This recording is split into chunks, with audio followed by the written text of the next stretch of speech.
story from when I was a pup about a young girl who got lost in the woods one day while she was traveling to visit her ailing grandmother. Just when all seemed lost and she would surely perish in the woods, a wolf came to her. He was big and powerful, and he walked on two legs. And he showed the girl safely to her grandmother's place. And not only that, but didn't he also show her where she could find the herbs that would cure her grandmother's illness? In modern culture, werewolves are almost always depicted as savage creatures that kill for fun. They wreak violence and destruction everywhere they go. They change in the full moon, and they cannot control their beastly nature. In the Celtic world, however, werewolves were not necessarily monsters. In Ireland, you had the fiola, that's the Irish word for werewolf, and it means also protector. Fiola were protectors of the woods, and they were also protectors of lost children, and they would help injured people, and they would help people who were lost find direction. Well, in Scotland, you had a similar creature known as the wolver. The wolver was a fisherman, and he was known to be very kind to stray children in his forests. On these creatures, the Celtic eyes looked, and they saw benevolence. In the Caledonian forests in Wales, one of the most famous shapeshifters of all time lived. His name was Merton, and he was a protector of the forest, and he's also the figure that gave rise to the Arthurian legends of Merlin. And so, we see werewolves were not always vicious creatures. Sometimes, a werewolf might be your salvation.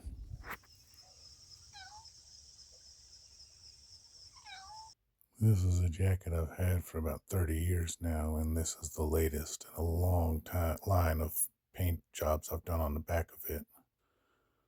So I used it as inspiration for this vest, which I got very recently, and I added in the Celtic flair for the Celtic side of things.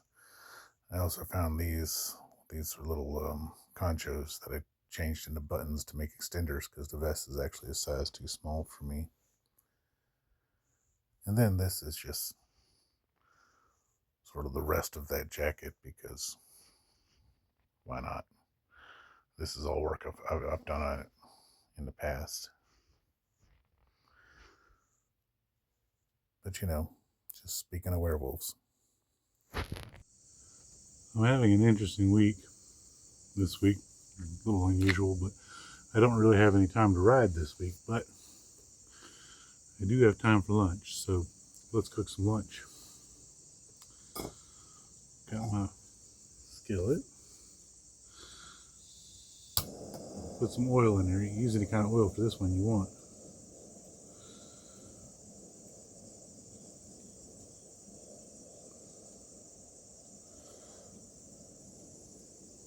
One of the things that I've never understood about vegetarians, and I've been a vegetarian before,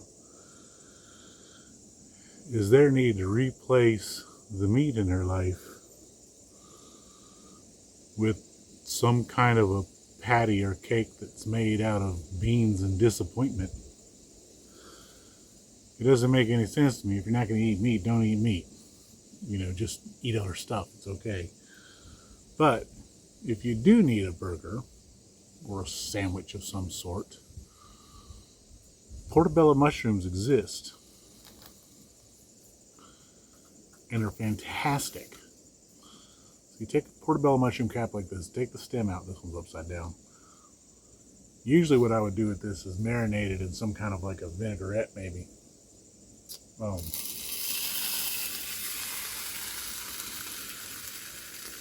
But in this particular case, I've used a balsamic glaze.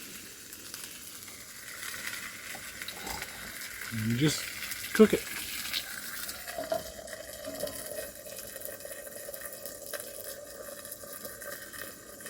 It's really that easy. It cooks just like anything else. Any other, if you had a hamburger, you cook this just like a hamburger.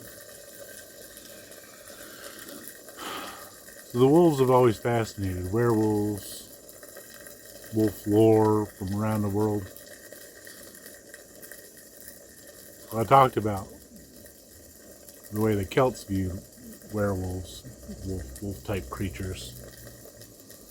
The other one I want to talk about is how the Nordic people saw them. In Nordic culture, you had these great wolves. They were called vargers, which is the creatures that J.R.R. Tolkien used to design the wargs. There's 3 notable vargers. 2 of them are named Hati and Skull. Hati means hate, Skull means treachery or mockery. And these 2 wolves chase the celestial bodies of the moon and the sun across the sky. Hati chases the moon, Skull chases the sun. And it's said that during Ragnarok, they'll catch and devour their respective prey. And the third one is probably the most well-known one, is Fenrir. Fenrir, the great wolf, who was the son of Loki and the giantess Angrboda.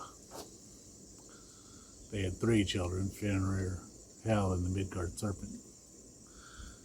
Fenrir, if you talk about Fenrir, people will always caution about how, he was very dangerous and he was evil and he was, I don't think he was any of those things, but he might have been dangerous. When you go into why the gods tricked Fenrir into chains, it was because they were scared of him. It was because they were afraid of his power and his ability and his size. I don't remember any stories about him abusing his power and ability or size. Just that they were concerned about it, so they tricked him into chains. And I think that that's an important distinction.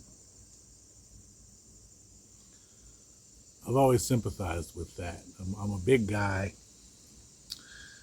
and I think sometimes I come across more intimidating than I mean to, and people have certainly read more into that than I would have meant for them to.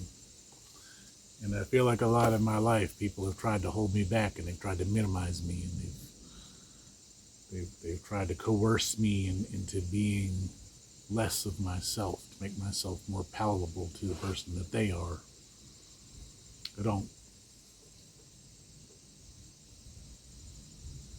I don't entertain that sort of thing any longer. I spent a lot of my life apologizing for who I was, and I don't do that anymore.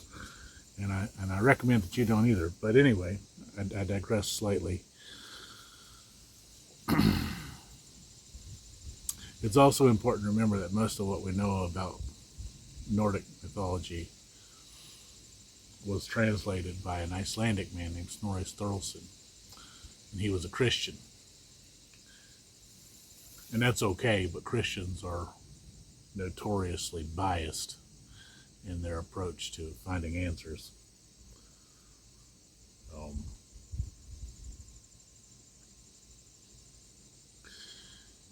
In most polytheistic cultures, you see this pattern of the various gods and deities in their whatever particular pantheon you're looking at, representing different elements, different sort of aspects of human nature and society and so forth. It doesn't mean any of it's bad or wrong. The fact that the ancient Nordic people would have taken the time to recognize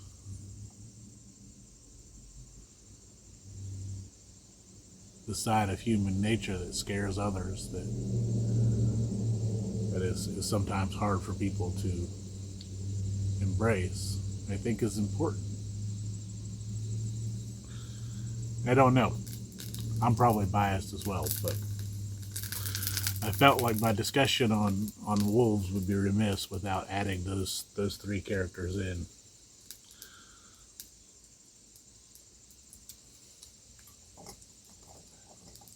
And I needed something to talk about while I made this Portobello.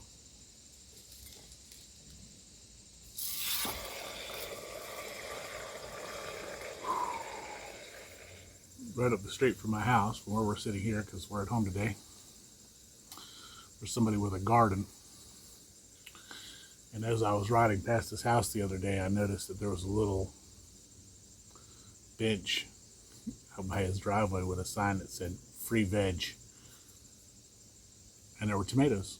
So I have free fresh garden tomatoes. Local. Very local. It's very exciting. So, as with any good sandwich,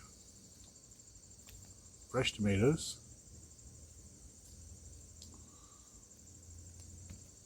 a bit of cheese. In this case, I have a very sharp cheddar, which is crumbly, which is going to be good here in a minute. Any kind of hard cheese, low moisture, right? Like you want to do these till the stem part in the middle feels a little soft, which this does. And then I'm going to just crumble my cheese into the middle of it here.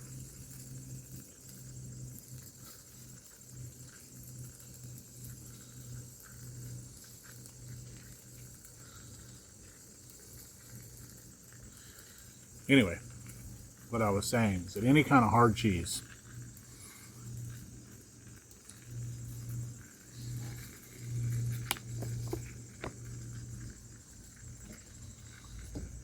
can go without refrigeration for several days.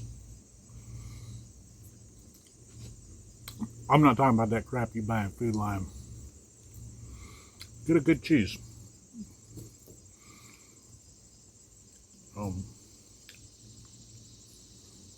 Smells good. I like cheddar. I like Jarlsberg a lot.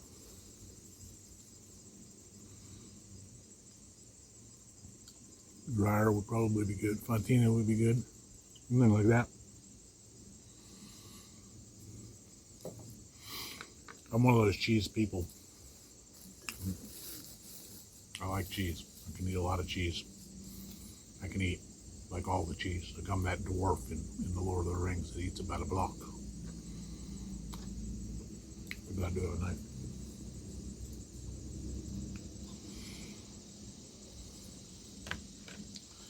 The other thing that's important, if you're doing any kind of like traveling,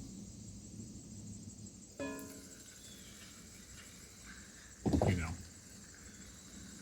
on your motorcycle or something, limited storage,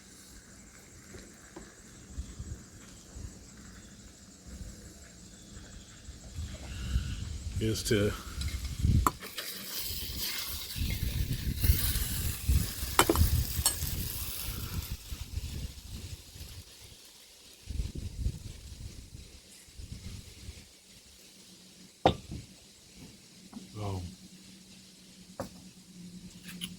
collect up little packets of things as you go along.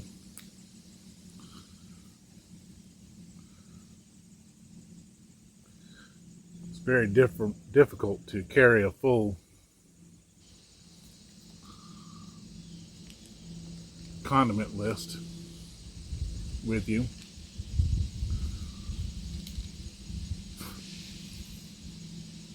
A whole thing of mayonnaise, a whole thing of mustard, whatever. But you can carry a couple packets.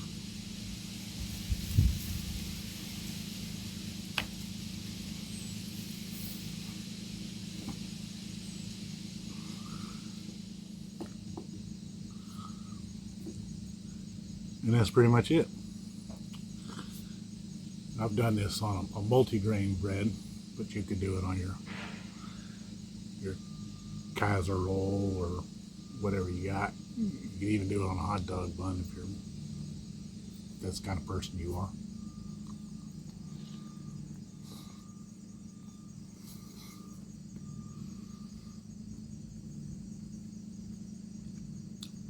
It's almost better than a hamburger. Not quite. Thanks for watching. I'll see you in the next video.